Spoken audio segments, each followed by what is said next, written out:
So the story, which was first reported by Mike Johnson at pwinsider.com, is that CM Punk was seen backstage for a brief period of time Monday around the afternoon or so, and was meeting with, he was, hanging out with different talents, and apparently met with Paul Levesque briefly, which would have been the first time that those two have been together face to face since Cleveland in 2014. The report went on to state that he was eventually asked to leave, and one source telling PW Insider that it was a Vince McMahon call for him to leave the arena. And when he was informed to leave, he said his goodbyes and left. Fightful Select stating it was without incident. I was only able to confirm that he was there. He was seen. And I guess, wait, And beyond that, we had video surface of there was this him. video as well of Punk apparently in the parking lot of the Allstate Arena with Tamina Snuka as well. This was circulating all over the place as well. So I mean, you did have eyes on him as well. So my question to you, Wei, is that there is a lot that you can certainly glean from this. What do you look at it as from the Punk side? What is this play? Because there is no other way than to describe this as a play. This is not somebody that after 9 years of no contact with WWE at an event, you know what? Now is the time that I really want to go and just say hi to The Miz. Yeah. Well, when we speak of the Punk side at this point, it's the AEW side. He's coming back, everybody, and he's working for AEW. And I don't think he's making any of any rogue moves on his own without the approval of Tony Khan and AEW.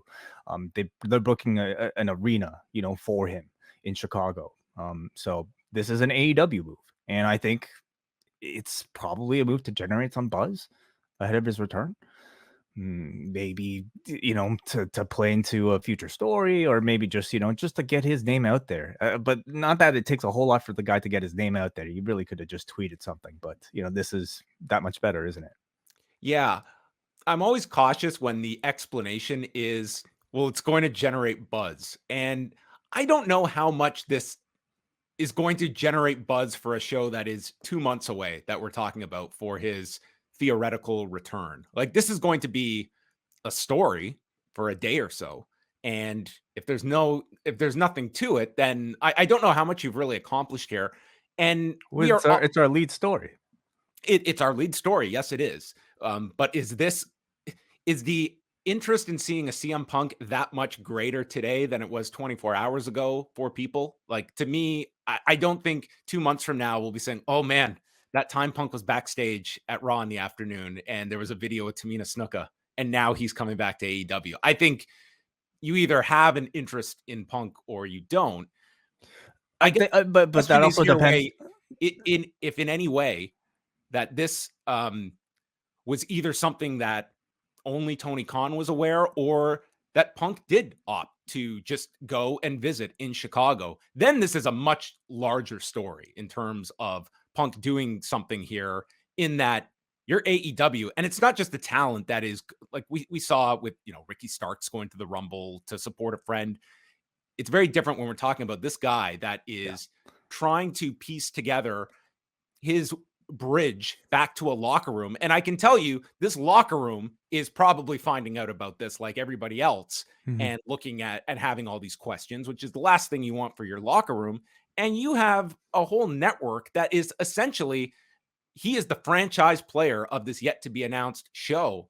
Like, what is this guy doing? And then that becomes a much larger issue of what is this guy doing when he is under contract? It's not as though this is not like a Brock Lesnar move. You know what I mean? Where it's like, to get his leverage up, he would show up at a UFC and could negotiate elsewhere. I mean, Punk is under a deal.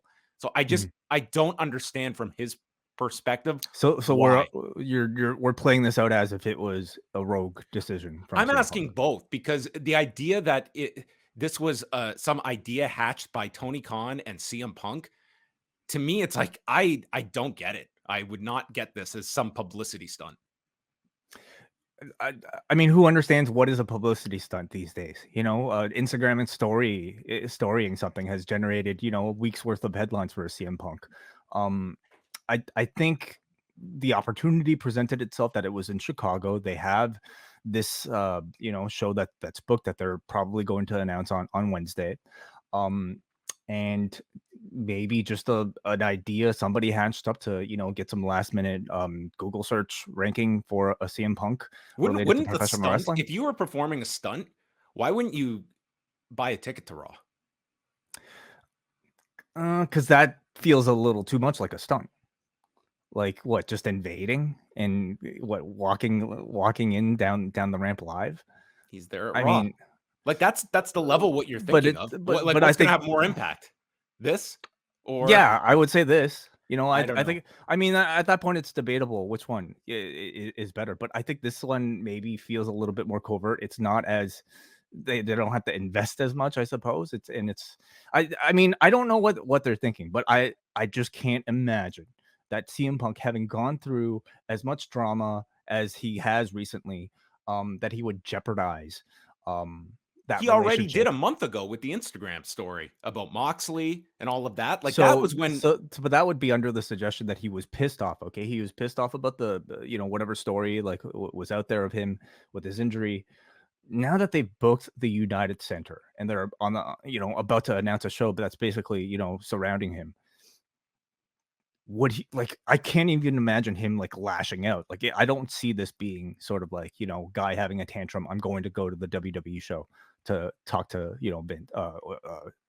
Paul," I'm not even you know? saying it would be out of a tantrum. I just whatever. I can't get into his head, and we're operating with limited knowledge of the incentive here to do this. All I'm stating is that, okay, if this is something where at least um, Tony Khan had this idea and it would have been kept to a very small amount of people. First of all, I wouldn't want my network partners, like, you look at the Warner side, there's probably few wrestlers that they are very familiar with under their umbrella, CM Punk being one of them, that you would want to have. You don't want to be surprising people above you when you're in this significant discussion phase about a new show and launching it all around this guy, and then they're reading about this guy showing up at a competitor's show. You just would not want that kind of surprise. And just looking at it on the flip side, if there were a chance that this was a guy just opting to do this for whatever reason, Phil Brooks would feel that this was a good idea to do today, then this is a much more crazier story if he was just feeling like, hey, I'm going to go to the WWE show, and maybe feeling the need to not have a heads up out there. Yeah, perhaps, some people, in the chat room are of the belief that maybe he just went because he wanted to apologize to people. He's Sure, he's had 9 years to do that. well, come on, maybe this is just convenience. Who knows? Maybe in the past few months, Punk has gone to some sort of How many anger WWE shows? management How many anger WWE management shows did rehab. he attend while he was on the backstage show? How many did he go to? Zero.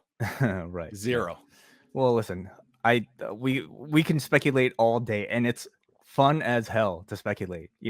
Anything related to CM Punk is like incredibly fun to discuss and to talk about.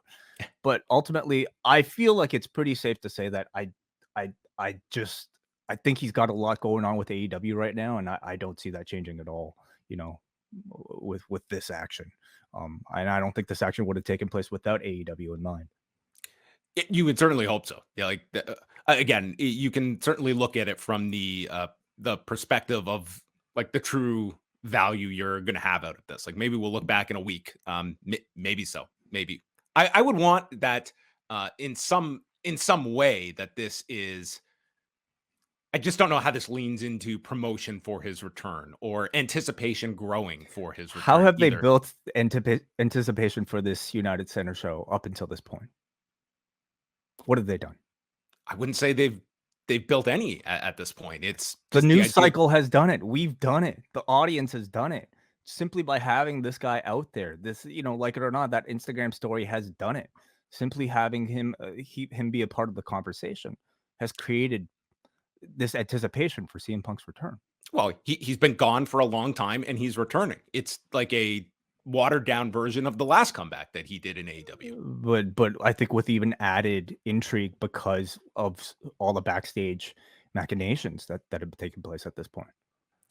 Well, coming up this week, you are going to get Braden Harrington and Davey Portman. Tuesday night, 10:15 Eastern on this very channel after spring break-in. They're going to be having the spring break-in after party. So check that out Tuesday night. Wednesday, we're here for Dynamite. And Thursday, Way and I, we're going to do the only thing we know how to do, talk. It is coming up this Thursday. We're going to cover life, AI, Twitter, Elon, health, smoothies. We're coming at you hard. Smoothies, especially. Yeah, this is going to be a smoothie listen. Okay, I Thursday like for cafe members. There's a sentence I said on the show that I didn't think I'd ever broadcast. I don't even know what this line was. It's just tune in and find out. This I'm going to tune in and find out now. Yes. All that and more. Plus, we will be live Friday night at 10 Eastern after the draft. So 10 Eastern. Rampage is on at 5:30 on Friday. So TBD if we will have time to watch Rampage, but we will definitely have a thorough SmackDown review and night one of the draft.